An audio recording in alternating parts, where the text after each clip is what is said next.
Good morning, welcome back to my channel GS world group संदेश। Bihar SI का batch 14 फरवरी से शुरू होगा। जिन लोगों को आना होगा आ सकते हैं और थोड़ा तबीयत से पढ़े, क्योंकि नौकरी इतनी आसान नहीं है। आपको बहुत पढ़ना पड़ेगा। ये इसकी इतना आसान नहीं समझ लीजिए कि आगे का दरिया है बस डूब के जाना है। आपको पढ़ना पड़ेगा, मेहनत करना पड़ेगा। ग्रीन बॉन्ड लॉन्च करने वाला पहला नगर निगम कौन बना? ये बना है इंदौर। और देश का सबसे स्वच्छ शहर कौन है? इंदौर। देश का वाटर प्लस शहर कौन सा है? इंदौर। और ये बताइए भारत का कौन ऐसा शहर है जिसमें पहला नगर निगम स्थापित हुआ था? तो वो था चेन्नई। और बिहार का कौन ऐसा शहर है जिसमें पहला नगर निगम स्थापित हुआ था? आरा। जैव विविधता पर हस्ताक्षर करने वाला भारत का पहला मेट्रो सिटी कौन बना? तो ये कोलकाता बना है। और ग्रीन बॉन्ड होता क्या है? ग्रीन बॉन्ड का उद्देश्य देश में हरित बुनियादी ढांचा परियोजना, मतलब हरित बुनियादी ढांचा का मतलब क्या होता है? जो आजकल जो कार्बन उत्सर्जन हो रहा है, जैसे गैसें होती है, सल्फर डाइऑक्साइड, कार्बन डाइऑक्साइड, जो भारत 2070 तक नेट जीरो के लक्ष्य को प्राप्त करना चाहता है, कार्बन मुक्त होना चाहता है, जिसके लिए COP 26, COP 25, COP 27 सम्मेलन आयोजित किए जाते हैं पूरे वर्ल्ड लेवल पर। उसमें एक शर्तें निर्धारित की जाती है कि कार्बन की कटौती करना है ताकि ओजोन जो परत है उसका क्षय कम हो सके। उसके लिए प्रतिबद्धता दिखाते हुए भारत ने जो है हरित बुनियादी ढांचे, जो ग्रीन बॉन्ड की जो प्रक्रिया है, उसमें धीरे धीरे एक कदम आगे बढ़ते हुए मील का पत्थर साबित करना चाहता है। भारत के लिए संसाधन जुटाना है। और केंद्र सरकार ने इस बार के बजट में जो फाइनेंशियल ईयर जो 2023 और 24 का जो शुरू हुआ, उसमें कितना पैसा निर्धारित की है इसके लिए, तो केंद्र सरकार ने घोषणा की है कि चालू वित्त वर्ष में, इस फाइनेंशियल ईयर में 16,000 करोड़ रुपए के सोवरेन ग्रीन बॉन्ड जारी किए जाएंगे। कितना बजट में? 16,000 रुपए। ये पूछेगा, ये स्टैटिक हो गया, कम से कम साल भर जरूर पूछेंगे। आरबीआई ने रेपो रेट को कितना निर्धारित किया है? तो 6.5%। अब रेपो रेट क्या होता है थोड़ा सा देखेंगे। आरबीआई जो है रेपो रेट होता है और एक रिवर्स रेपो होता है। दो चीज इंपॉर्टेंट है इस कंटेंट की दृष्टि से। रेपो रेट वो होता है जो अन्य आरबीआई के जो अनुषंगी बैंक है चाहे अन्य बैंक हैं, जिस दर पे आरबीआई से पैसा लेती हैं, फिर से समझेंगे, अन्य जो बैंकें हैं आरबीआई को छोड़कर जिस दर पर आरबीआई से पैसा लेती हैं उसको कहा जाता है रेपो। अगर आरबीआई अन्य बैंकों से जिस दर पे पैसा लेती है वो कहलाता है रिवर्स रेपो। आरबीआई कितना निर्धारित किया है सरकार ने? अभी रेपो रेट 6.5% निर्धारित किया है। कौन कितना? 6.5%। अब आरबीआई के बारे में देख लेते हैं।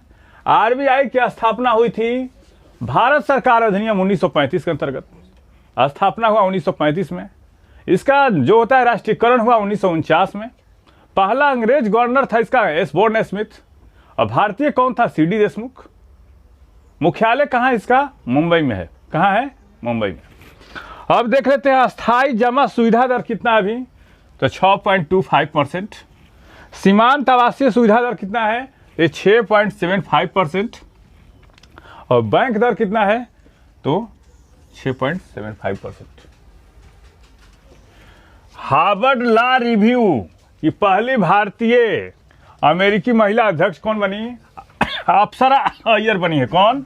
अप्सरा अय्यर।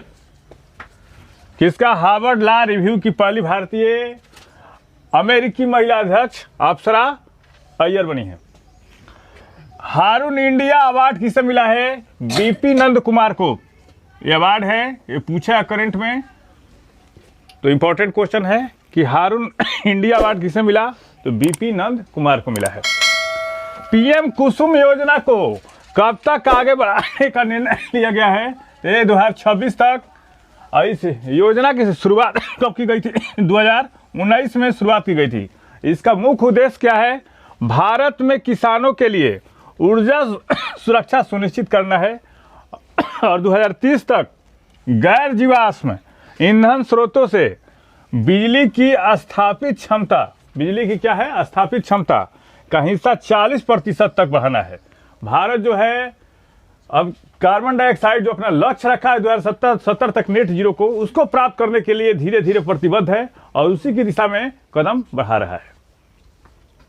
केनरा बैंक के एमडी या सीईओ किसे नियुक्त किया गया है? केनरा बैंक का एमडी या सीईओ किसे नियुक्त किया गया है? के सत्यनारायण राजू को। इसको के सत्यनारायण राजू को। और हाल ही में महिंद्रा फाइनेंस के एमडी या सीईओ किसको नियुक्त किया गया है? राहुल रवेलो को नियुक्त किया गया है। किसको? राहुल रवेले को। प्रधानमंत्री की आर्थिक सलाहकार परिषद, प्रधानमंत्री के आर्थिक सलाहकार के परिषद के सदस्य के रूप में किसे नियुक्त किया गया है? तो समीक्षा रवि की नियुक्ति हुई है। हाल फिलहाल की नियुक्तियां हैं। पीएम नरेंद्र मोदी ने कितने राज्यों और यूटी के लिए 20% कितना? 20% इथेनॉल मिश्रित पेट्रोल लॉन्च किया है? 11। और सरकार ने इसका लक्ष्य कब तक निर्धारित किया था? तो सरकार का लक्ष्य 2025 तक, कब तक? 2025 तक इथेनॉल के पूर्ण 20% सम्मिश्रण को प्राप्त करना है। सरकार ने लक्ष्य क्या क्या रखा है? किसानों की आय दुगनी करने का लक्ष्य कब तक रखा है? किसानों की आय दुगनी करने का लक्ष्य, दुगनी करने का लक्ष्य रखा है कब तक? 2024 तक। लक्ष्य 2024 तक। टीबी का खत्म करने का लक्ष्य, टीबी उन्मूलन का लक्ष्य रखा है कब तक? 2025 तक। मलेरिया उन्मूलन का लक्ष्य, मलेरिया उन्मूलन का लक्ष्य रखा है कब तक? ये रखा है 2030 तक। एड्स खत्म करने का लक्ष्य कब तक रखा है? एड्स खत्म करने का लक्ष्य, एड्स खत्म करने का लक्ष्य रखा है कब तक? ये भी क्या कब तक रखा है? 2030 तक। और बिहार सरकार ने 100% साक्षरता प्राप्त करने का लक्ष्य कब तक रखा है? बिहार सरकार ने 100% साक्षरता प्राप्त करने का लक्ष्य ये रखा है कब तक? ये भी 2030 तक रखा है। और प्रत्येक घरों में स्मार्ट प्रीपेड मीटर लगाने का लक्ष्य, स्मार्ट प्रीपेड मीटर लगाने का लक्ष्य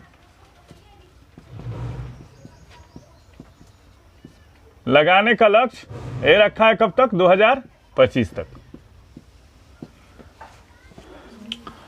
जाकिर हुसैन की जयंती कब मनाई गई? 8 फरवरी को। भारत के प्रथम मुस्लिम राष्ट्रपति कौन थे? तो जाकिर हुसैन थे। पहला राजेंद्र प्रसाद, दूसरा सर्वपल्ली राधाकृष्णन और तीसरा जाकिर हुसैन। और पद पर रहते हुए दिवंगत होने वाला प्रथम राष्ट्रपति कौन था? पहला राष्ट्रपति तो ये जाकिर हुसैन थे। भारत के दुग्ध उत्पादन में कितने प्रतिशत की बढ़ोतरी हुई है? तो 51% की। और वैश्विक दुग्ध उत्पादन में भारत का योगदान कितना है? तो 24% है। पूछ सकता है क्वेश्चन। और भारत में भारतीय डेयरी संस्थान कहाँ है? भारतीय पूछता है क्वेश्चन। भारतीय डेयरी संस्थान ये है कहाँ पे? आनंद गुजरात में है। इसकी स्थापना कब? 1965 में।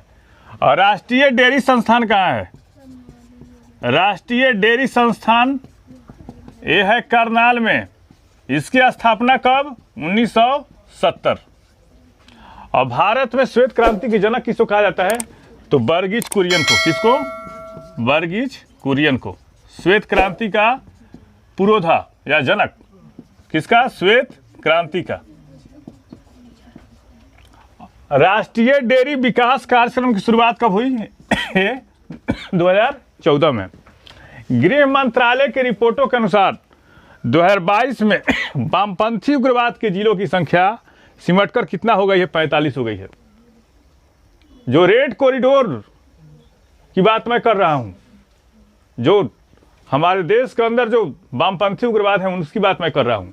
और इसके हिस्से में 76% की कमी आई है।